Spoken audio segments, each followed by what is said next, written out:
Through the window, the moment. My wife's betrayal. Broke me life has a cruel way of surprising you when you least expect it. My marriage to Jenna had been my anchor, a bond I thought unbreakable. 7 years of shared laughter, trials, and dreams built a world that felt as sturdy as stone. That illusion shattered one quiet afternoon, revealing the fragile glass beneath. The day began like any other, a quick kiss on the cheek, a whispered goodbye, and promises to see each other later. Jenna had planned to stay home and enjoy a rare day off. I left for work early, just as I always did, without a second thought. But as I sat at my desk, that familiar hum of productivity gave way to an inexplicable unease. Jenna's face kept flashing in my mind, her smile too bright, her laughter too perfect when I left that morning. At first I dismissed it as overthinking, but as the hours crept by, the feeling worsened. Something wasn't right. By late afternoon, I couldn't shake the urge to go home early. I decided to surprise Jenna, imagining how her face would light up when she saw me.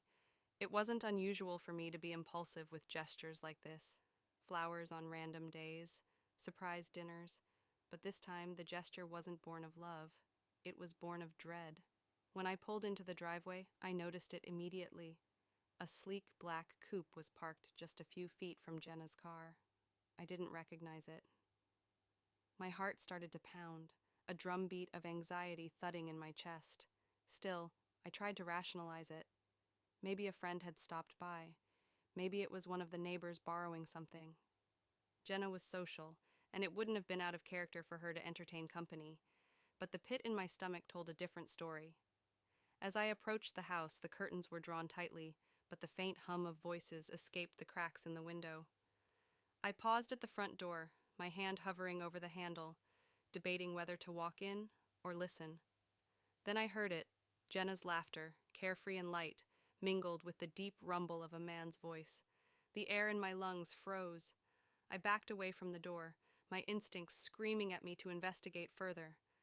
I circled around the house to the bedroom window, which faced the garden. It was slightly ajar, letting in a cool breeze, and, unfortunately, letting me see everything. There they were. The man was shirtless, his toned back glistening with sweat as he leaned over my wife.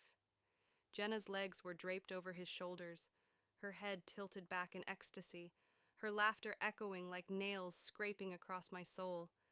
For a moment I couldn't move, my entire body locked in place as if my brain couldn't process what my eyes were seeing. This wasn't real, it couldn't be. But it was. I clenched my fists, rage bubbling to the surface.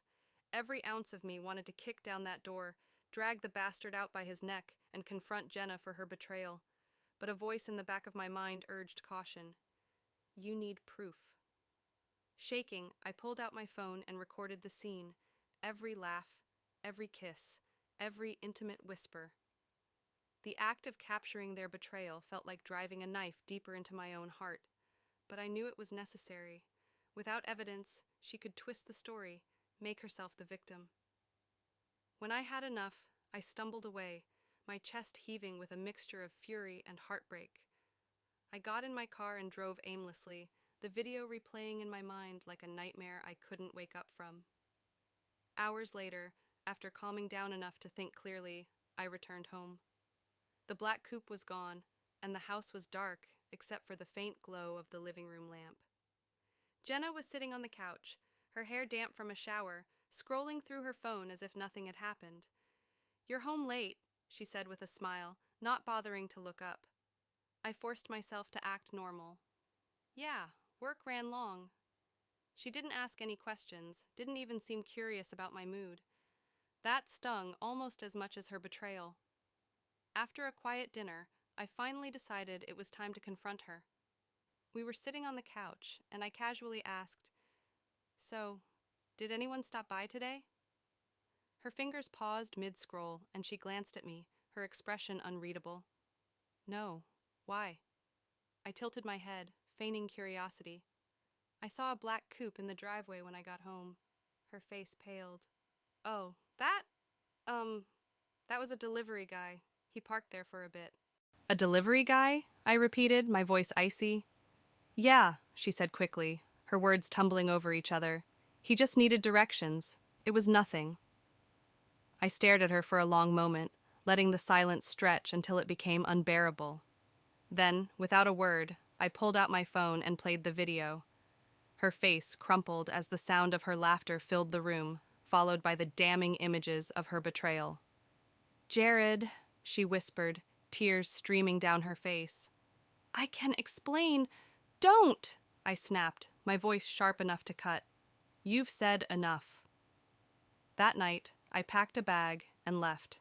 Jenna tried calling me, texting me, begging for forgiveness, but I ignored her. The next day, I filed for divorce. In the weeks that followed, I learned more about the man she had been seeing. He was an old college fling, someone she had reconnected with on social media. They had been meeting for months behind my back, each lie building on the last until it all came crashing down. The divorce was messy, but I came out of it stronger. Jenna tried to win me back, claiming it was a mistake, that she still loved me. But I couldn't forgive her. Not for what she did, not for the way she broke my trust. In the end, her betrayal became my liberation. It allowed me to rebuild my life, free from the weight of lies and deceit. And as for Jenna, she became a distant memory, a cautionary tale of what happens when you take love for granted. When a husband decides to surprise his wife by coming home early, he uncovers a shocking betrayal that changes his life forever. What begins as a seemingly normal day spirals into heartbreak as he witnesses an unthinkable scene through the bedroom window. Armed with undeniable proof, he confronts the truth about his marriage and embarks on a journey of pain, strength, and ultimate self-discovery. Will he find the courage to move forward, or will the betrayal haunt him forever?